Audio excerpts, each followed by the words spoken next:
ចូលមកដល់មកប្រហែលជា9យប់អ្នកទាំងពីរដែលនៅខាងលើថ្នាក់នោះកំពុងតែតម្រង់កាំភ្លើងនៅពេលហ្នឹងក៏ស្រាប់តែមានសត្វជ្រូកព្រៃមួយក្បាលបានដើរកាត់មកកន្លែងដែលពួកគាត់កំពុងតែសម្រាកនេះមើលនោះក៏បាននិយាយទៅកាន់ឪពុកថាមើលក្បាលនេះទុកឲ្យខ្ញុំជាអ្នកបាញ់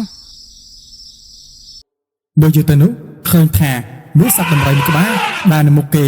មិនត្រឹមតែបែបនេះគឺមានអ្វីមួយយ៉ាងកំពុងតែអង្គុយនៅលើខ្នងរបស់វានេះមើលគេស្ងាត់មកតែម្ដងពីព្រោះថាគេគឺមិនដែលឃើញបែបនេះទេយើ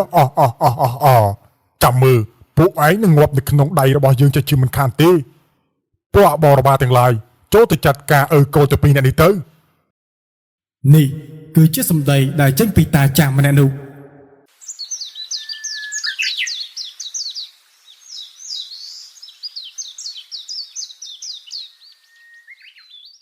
តំបន់ដីច្រាបគឺជាតំបន់មួយដែលពោពេញទៅដោយរឿងចម្លែកជាច្រើនមានថ្ងៃមួយនោះនេះមឿនដែលត្រូវជាកូនប្រុសលោកតាឌឺនោះគេចង់ចូលទៅក្នុងព្រៃចំនួន4ទៅ5ថ្ងៃដើម្បីរករបស់ស័ក្តិសិទ្ធិខ្លះក៏ដូចជាចង់ទៅសាកនៅមុខវិជ្ជារបស់ខ្លួនផងដែរលោកតាឌឿនដែលគាត់គឺជាឪពុកនោះគាត់ក៏បានធ្វើដំណើរទៅជាមួយព្រមជាមួយនឹងអីវ៉ាន់និងរបស់បរមួយចំនួនដែលត្រូវយកចូលទៅក្នុងព្រៃនៅមើលនៅពេលនោះគេក៏បានសួរថាពុកតើព្រៃមួយនេះពីមុននោះសម្បូរទៅដោយរឿងចម្លែកដែរឬទេចាំមើលនៅក្នុងយប់នេះទៅកូននឹងដឹកហើយថាវានឹងមានរឿងអ្វីកើតឡើងនោះ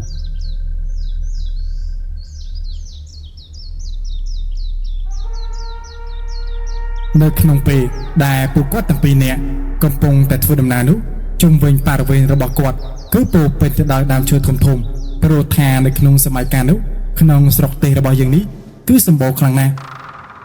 ធ្វើដំណើរប្រហែលជា1ម៉ោងមកពួកគាត់ទាំងពីរនាក់ក៏បានធ្វើដំណើរមកដល់កន្លែងមួយដែលមើលទៅនោះអាចឲ្យពួកគាត់សម្រាកនៅទីនេះបានបន្ទាប់មកអ្នកទាំងពីរក៏បានរៀបចំសម្ភារៈរបស់គាត់ហើយនោះនៅពេលនេះពួកគាត់ក៏ស្រាប់តែបានឮសំឡេងសត្វជាច្រើនគឺមិនដឹងថាជាសត្វអ្វីខ្លាំងនោះទេ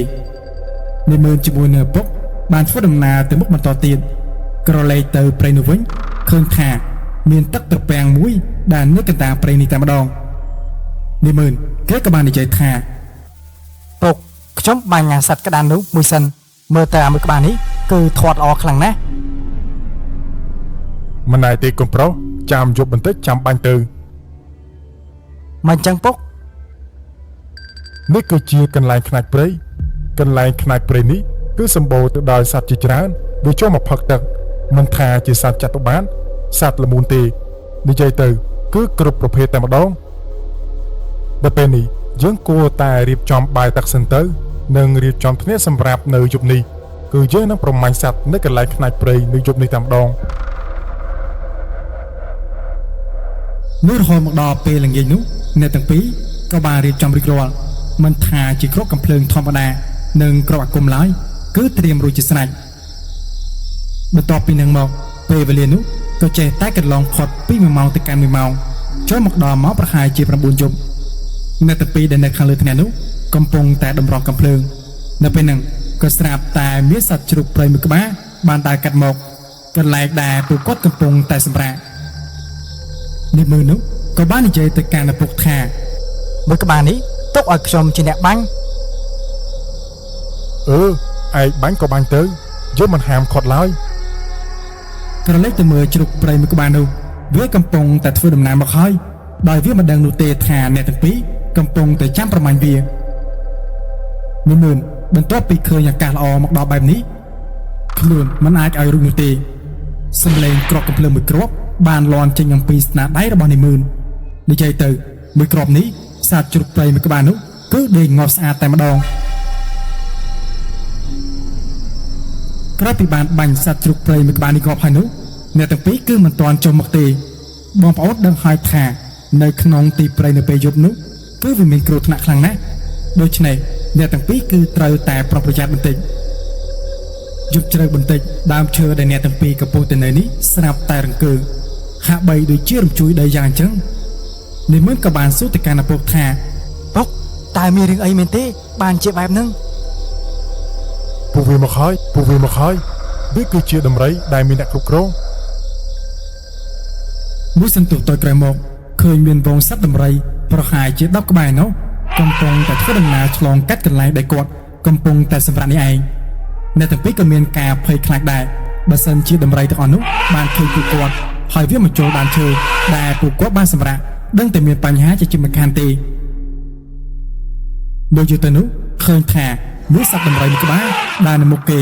មិនត្រឹមតែបែបនេះគឺមានអ្វីមួយយ៉ាងកំពុងតែអង្គុយនៅលើខ្នងរបស់វានេះមើលគេស្ងាត់មាត់តែម្ដងពីព្រោះថាគេគឺមិនដែលឃើញបែបនេះទេរឿងដែលមិនធ្លាប់បានឃើញគឺមិនទាន់ទៅផុតផងវត្តមានរបស់តាចាស់ម្នាក់ដែលបានដើរកាន់ឈើច្រត់គឺបានដើរមកកន្លែងធ្នាក់ដែលអ្នកទាំងពីរកំពុងតែសម្រាប់ទៀតតាចាស់ម្នាក់នោះក៏បានស្រែកមកសួរអ្នកទាំងពីរថាតើមានបាយឲ្យតាហូបទេតាឃ្លានបាយខ្លាំងណាស់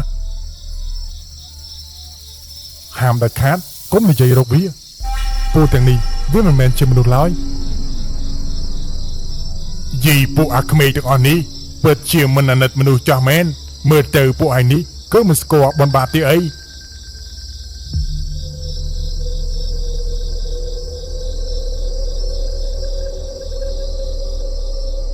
សុភាពការនៅពេលនេះរីស្ងាត់បន្តិច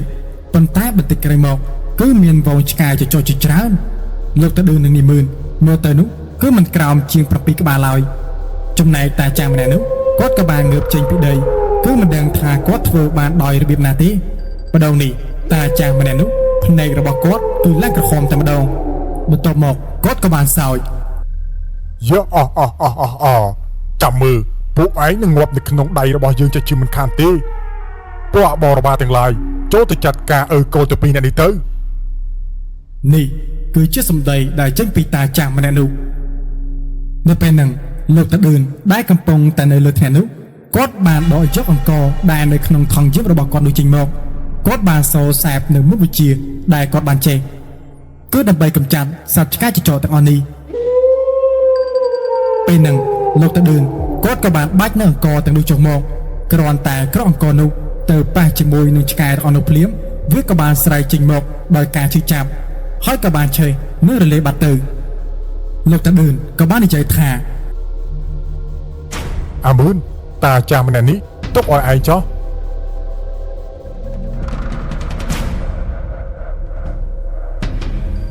នេះមើលបន្ទាប់ពីលឺឪពុកនិយាយបែបនេះគេក៏បានយកគ្រាប់កាភ្លើងចេញពីថង់យឹបរបស់គេចេញមកហើយក៏បានដាក់ចូលទៅក្នុងបង់កាភ្លើងរបស់គេបន្តមកទៀតក៏បានបាញ់ទៅតាចាស់ម្នាក់នោះគឺចំនួន5គ្រាប់ឯណោះគឺគ្រាប់ទី1គឺចំកណ្ដាលក្បាលគ្រាប់ទី2គឺចំភ្នែកគ្រាប់ទី3គ្រាប់ទី4គ្រាប់ទី5គឺចំកណ្ដាលទ្រូងដែលធ្វើឲ្យតាចាស់ម្នាក់នោះបានដេកស្លាប់នៅមួយកន្លែងតែម្ដងមិនជួបប្រមាណដែលហេតុថាតាចាស់ម្នាក់នោះរាងកាយរបស់គាត់មិនតរលាយស្រាប់តែមានសត្វខ្លាដបងមួយក្បាលបានដើរចេញមកពីគុម្ពព្រៃមួយដោយសម្រែករបស់វានោះគឺក្រហមឡើងរពងព្រៃតែម្ដងលោកតាឌឿនក៏បាននិយាយចេញមកថាអាខ្លាមួយក្បាលនេះយើងបាញ់វាយកទៅផ្ទះពីព្រោះថានេះគឺជាខ្លាព្រៃធម្មតាទេវាមិនមែនជាព្រៃខ្លាអ្វីឡើយនេះមើលនឹងលោកតាឌឿននៅពេលដែលសត្វខ្លាដបងមួយក្បាលនោះបានដើរចូលមកគឺពួកគាត់ទាំងពីរនាក់នេះបានត្រៀមកាភ្លើងរួចជាស្រេចនៅពេលដែលសត្វខ្លានោះកំពុងតែខាំហែកសាស័ព្ទរបស់តាចាស់នោះសំឡេងកាភ្លើងគឺចំនួន2គ្រាប់បានលាន់លឺចេញពីអ្នកទាំងពីរចំណែកឯសត្វខ្លាក្បាលនោះបន្ទាប់ពីបានត្រូវគ្រាប់កាភ្លើងរបស់នេះមើលនៅលោកតាឌឿននោះវាក៏បានប្រកាច់ងាប់ភ្លាមៗតែម្ដងហើយសេចក្ដីរបស់យើងនោះក៏សូមតែបញ្ចប់ត្រឹមនឹងសូមអរគុណសូមជម្រាបលាជួបគ្នានៅវីដេអូក្រោយៗទៀត